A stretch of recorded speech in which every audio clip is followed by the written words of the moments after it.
while I'm waiting for Pam here, let me take a moment to bring you up to speed. So we made it to Colorado. If you remember in the last video, we left Paradise Valley. We're heading to Colorado for our special family event. Our youngest daughter, Madison, is marrying her childhood sweetheart, Carson, and we're here a couple weeks early to help with the planning, and obviously got some family coming in, so, you know, doing a lot of those things. Made a few stops along the way outside of Sheridan, outside of Casper. But anyway, today we're actually in Loveland, and going on this weekend is the Loveland West Coast, if you will, Overland Expo. And so that's for all these overland vehicles, whether they're, you know, ruggedized travel trailers, whether they're, you know, 4x4 trucks and whatnot. So yeah, we're looking forward to it. We when we spent the time in Montana, there was so much BLM land and just so much national forest land that you could take advantage of something like that. And with our big fifth wheel, you know, a little harder to do. And we thought, how cool would those things be if you're in a space like that? So, not that we're going to buy one, but we definitely want to look. So let's take you to the Western Overland Expo in Loveland, Colorado.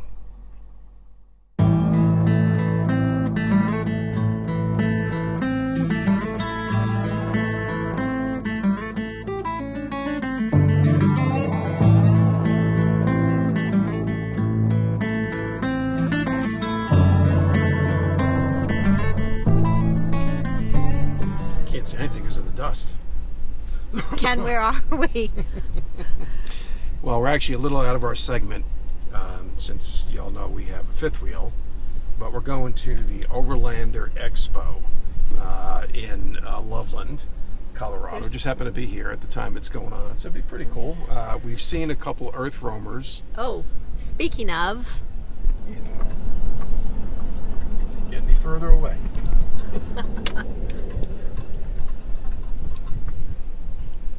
So, I'm sorry, continue.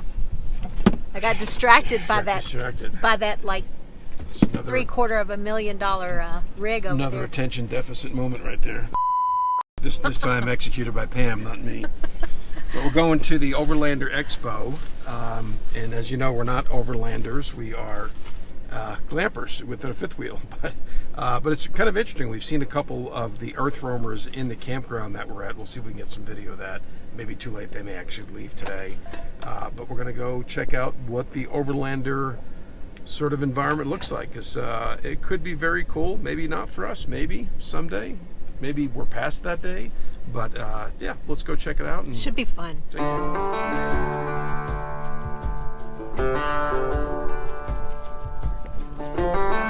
This is one of the rock campers based out of Covington, Georgia. They currently have two models, the OTD and the AST.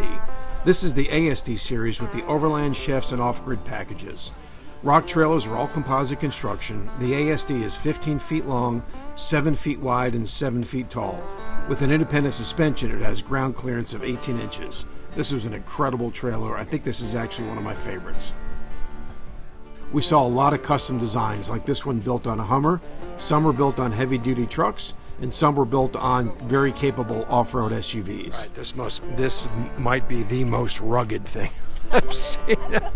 But what's really cool about it is it's extremely rugged. But of course, you can't be without internet, so you got Starlink up there as well, and you got a gas grill. I don't think you could take this. This thing is like, I think maybe this is for military campers. I mean, this thing is just amazingly, it's got a slide and everything else. Let's go check out the inside. This custom build blew our minds. It was built on an M1086 Stewart & Stevenson military cargo truck. The couple that built it were from the Carolinas. The M1086 is a 6x6 with a Caterpillar engine and a payload of 12,000 pounds. It went from this to this. You can see the transformation here on their YouTube channel, Western Ranger. We're about Right outside.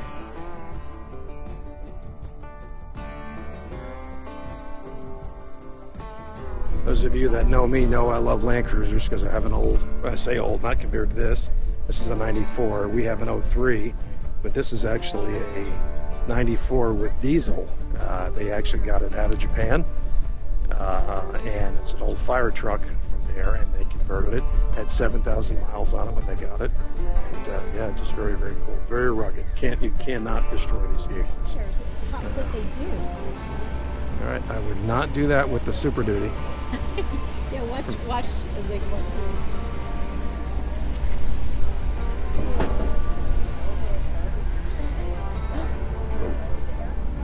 dust.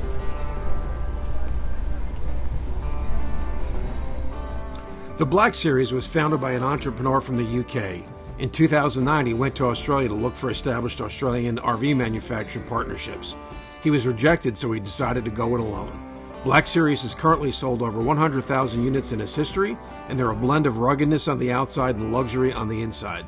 Their travel trailers range from 19 feet long, which is the HQ12, to 27 feet long, which is the HQ21. They also now have a line of toy haulers as well.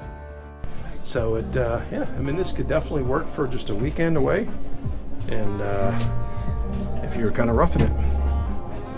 It's probably about a queen size bed, I guess, probably like a RV queen maybe, I don't know the exact size. But yeah, definitely roomy for 2 people if you were just doing a weekend out. Boreas Campers is out of Pueblo, Colorado. They're 100% composite campers with frames that are CNC aluminum. They currently have one model, the XT, but will have a larger EOS 12 available in the spring of 2023. The XT is 16 feet long and 7 feet high. The EOS 12 will be much larger and appears to be targeted at the Black Series HQ12, at least in my opinion. Expedition trailers are based out of Utah. Made of aluminum and stainless steel, they currently have one model of Voyager. Let's just have Artie from Expedition give you a tour. Here with Artie from Expedition, I guess, trailers? Yeah. Is that what it is? Okay. And he's going to show us how, and this is specifically, again, for our friends Mark and Stacy, trying to convince them to get something other than what they've got. And they're going to hate me for doing this we have a YouTube channel. They're going to hate us for doing that. But why don't you show them just, and this is probably more for Stacy because she loves to cook. Why don't you show them how this becomes a cooking area? See, we got a nice huge kitchen right here. And this, this little tray folds down, so you can get in there. Is this more of a Dometic cooler, or is it actually a 12-volt fridge? Freezer. Okay, so it actually 12-volt. Can't do that, right? Right. With a okay. Yeah. So first step, you would close that up. You lift up this nice stainless steel prep table and put that into place, and then unlock this slide over here. Just slide her in. Slide that baby in, just like that. Close it up. That locks into place. Close that. Now, just as a FYI, you can use this in this configuration, right? So if you're just on the trail, right, just pop open the back here. You can do some stuff here. Yeah, exactly. Yeah. Pull out your bread, do some sandwiches right now. You can access everything still. Get that closed up. Put in our muleys here. Actually, the reason we came over here wasn't the trailer. We thought they were having Moscow mules, but I was a little disappointed in that, but I'm impressed by the trailer. Yeah, absolutely. So, this is a little griddle. Oh, yeah, a little griddle. That's cool. We'll just, okay. set that right down there. It's a little dirty. We were cooking this morning on it. Put that away. That folds all in. Yeah, and then unlock that slide. Slide that baby in. Very cool. You're ready to go. That's it? So, yep. Oh, yeah. Yeah, and that's... Close that up. And then close that up. There you go. Very cool. So, you would obviously latch that down. Now, how would you get like a bicycle rack here? Because that's pretty recessed. So you need an extension. An 8-inch extension. It kind of depends on the rack, right? Yeah. And then that brings it out, and then it just comes up, and you can have like up to 6 racks. We do have eyelets on the back right here. Okay. And on this side. And we recommend just putting some straps just to keep from bouncing. Sure, and stabilize just kind of hold all of that weight back here. But yeah, then, setting up is the opposite, right? So get to camp, and again, if you just need to make a quick sandwich or whatever, you're ready to go there. Yeah, that's how I use it. Are you making sandwiches now? He got me here because of the Moscow mules. She has her lunch over there. Oh no, you need it. So I use it like this a lot. Because if I'm not cooking, if I'm not prepping a bunch of stuff, then I can just make it here and have plenty. Because I keep most of my food in these 2 compartments. And then up here is where we keep like our games and mosquito repellent. Spices and stuff like that. So, yeah. And this, of course, is all bear-proof. Yeah, well, it's aluminum, It would take quite a bit for that. Take a smart bear.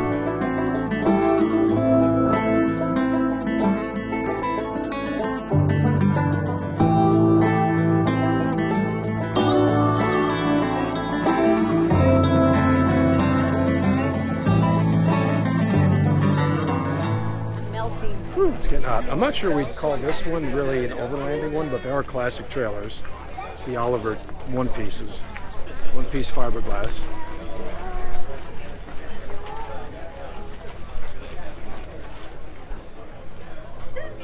Yeah, what's nice about these is they're basically two-piece fiberglass. So definitely, and actually pretty roomy up here. I'm pretty tall, as I'm 6'2", so that's a good amount of height in here. Yeah, again, weekend type stuff, comfortable. I know that guy. Oh, I know that girl too. I didn't open it. Is that the bathroom? Okay, yeah. So probably a wet shower. Yeah. Yeah, that's cool. Yeah, wet bath. Except there's no bath. Hannah, look at this one. So it's very nice. I mean, again, for weekend type stuff, I absolutely can see it. Yeah, you guys look cool. Got twin beds.